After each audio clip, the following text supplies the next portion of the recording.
Assalamualaikum warahmatullahi wabarakatuh. Pada pertemuan kali ini kita akan membahas materi ruang dimensi 3. Submateri yang pertama kita akan bahas kedudukan titik, garis, dan bidang pada bangun ruang. Yang pertama adalah kedudukan titik terhadap garis. Pada suatu bangun ruang, kita dapat menentukan kedudukan titik terhadap garis. Yang pertama, titik terletak pada garis. Misalkan di sini ada garis G dan titik A ini berada pada garis G. Maka titik A dikatakan terletak pada garis G. Yang kedua adalah titik terletak di luar garis. Misalkan di sini ada garis G dan titik A berada di luar garis. Maka titik A ini berada di luar garis G. Yang kedua, kedudukan titik terhadap bidang. Ada titik terletak pada bidang. Contoh titik terletak pada bidang. Misalkan di sini ada bidang A dan titiknya ini berada tepat di bidang A. Titik P-nya ini berada di bidang A. Yang kedua, titik terletak di luar bidang. Bidang A dan titik P-nya ini dia berada di luar bidang. Makanya di sini tidak ada titik hitam seperti gambar pada titik terletak pada bidang ya. Jadi ini dia berada di luar bidang. Yang ketiga yaitu kedudukan garis dalam ruang. Kedudukan garis dalam ruang itu ada 4. Yang pertama itu adalah berimpit. Contohnya itu adalah misalkan ini ada bidang dan garis G itu berimpit dengan garis H. D ini menandakan bahwa D ini adalah berhimpit. Karena terdapat 2 garis yang berimpit. Yang kedua, ini ada sejajar, di mana misalkan di sini ada bidang A dan ada garis G dan garis H, ini sejajar dalam satu bidang. Yang ketiga yaitu berpotongan. Contohnya di sini ada bidang A di mana garis G, ini garis G ini berpotongan dengan garis H. Garis G dan garis H ini terletak pada sebuah bidang, dikatakan berpotongan jika kedua garis itu memiliki tepat satu titik persekutuan, yaitu T.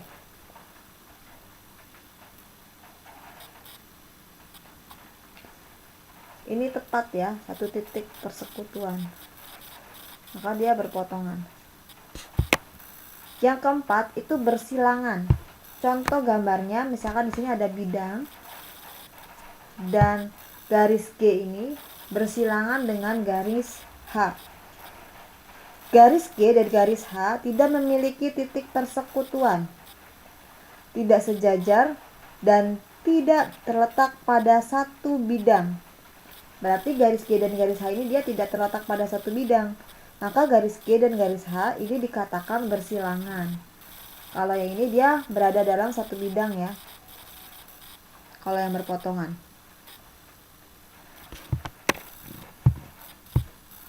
Yang keempat yaitu adalah kedudukan dua bidang. Kedudukan dua bidang itu ada 3. Yang pertama berimpit. Contohnya misalkan di sini ada bidang B dan bidang A. Ini dua bidang ini berimpit apabila semua titiknya itu berada pada satu bidang. Jadi titiknya ini dia satu bidang dan mereka itu berimpit. Yang kedua yaitu sejajar. Di sini bidang B dan bidang A itu sejajar. Dua bidang yang sejajar tidak memiliki garis perpotongan atau persekutuan di bidang A maupun di bidang B. Itu adalah sejajar. Yang ketiga yaitu berpotongan. Contoh gambarnya, misalkan di sini ada bidang A dan bidang B, ini berpotongan. Ya. Jika dua bidang seperti bidang A dan bidang B yang tidak sejajar akan berpotongan. Perpotongannya itu berupa sebuah garis dan garis itu disebut garis persekutuan. Nah, contoh gambarnya seperti ini. Ya. Yang kelima yaitu adalah kedudukan garis terhadap bidang. Yang pertama adalah sejajar. Contoh gambarnya sebagai berikut. Nah, ini ada bidang A dan ini ada garis G. Ini dinyatakan sejajar. Karena garis dan bidang tersebut tidak mempunyai titik persekutuan, maka disebut mereka sejajar. Yang kedua, ini berpotongan. A dan garis G ini memotong bidang A. Ya. Ini memiliki satu titik potong atau titik persekutuan, yaitu titik P. Ini titik potongnya ya. Yang ketiga yaitu adalah terletak pada. Jadi di sini contohnya ada bidang A dan garis G-nya ini terletak pada bidang. Tampak bahwa setiap titik yang terpada garis G juga terletak pada bidang A. Jadi titik P dan Q ini dia terletak pada garis G dan terletak pada bidang A. Contoh untuk lebih memahaminya, coba kalian perhatikan contoh berikut ini. Di sini ada sebuah gambar kubus A, B, C, D, E, F, G, H. Kemudian kita akan menentukan kedudukan dari yang pertama adalah titik D terhadap garis AE. Titik D, di mana titik D? Di sini titik D dan garis AE. Ini garis AE. Dia berarti titik D ini berada di garis AE atau di luar? Ya, dia terletak di luar garis. Yang kedua, kita akan mengetahui kedudukan titik P terhadap garis AB. Di sini ada titik P dan garis AB. Titik P-nya berada di mana? Terletak pada garis, ya. Dia terletak pada garis AB. Yang ketiga,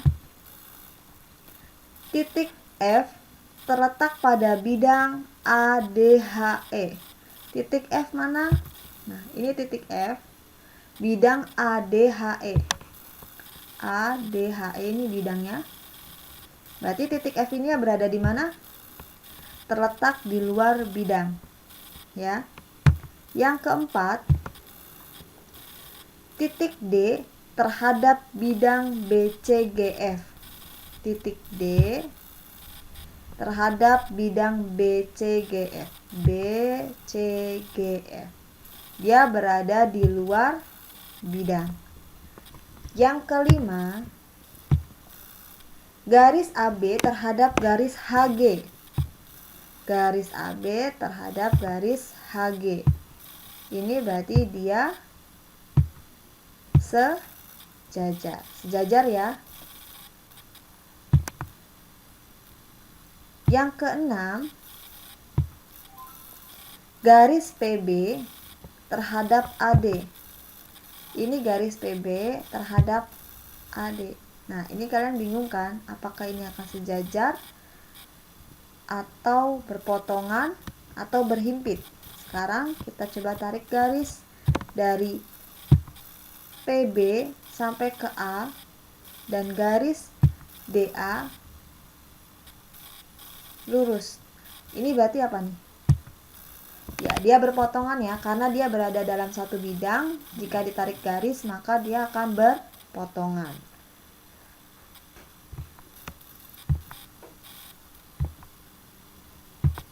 Yang ketujuh, bidang ABCD terhadap bidang BCGF. Bidang ABCD terhadap bidang BCGF. Nah, ini apa nih? Ini bingung juga kan? Nah, sekarang coba kita tarik bidangnya, bidang ADBC dan bidang BCFG. Nah, maka kalau misalkan kita tarik terus ini, maka dia berarti berpotongan ya. Nah, coba kalian lihat nih. Ini kalau misalkan kita tarik garis terus sampai akhir, berarti dia berpotongan. Yang terakhir yaitu bidang APD terhadap bidang ABD. Sekarang beda nih, cuma ada 3 bidangnya APD, berarti dia bentuknya segitiga. APD dan bidang ABD. Nah, dia berada dalam satu bidang. Titik-titiknya ini berada dalam satu bidang, berarti dia berhimpit ya. Kalau misalkan dalam satu bidang, titiknya ini dalam satu bidang semua, berarti dia berhimpit. Oke. Sampai sini semoga kalian bisa paham materi tentang ruang dimensi 3. Sekian video pembelajaran kali ini, kurang lebihnya mohon maaf. Wabillahi taufiq wal hidayah. Wassalamualaikum warahmatullahi wabarakatuh.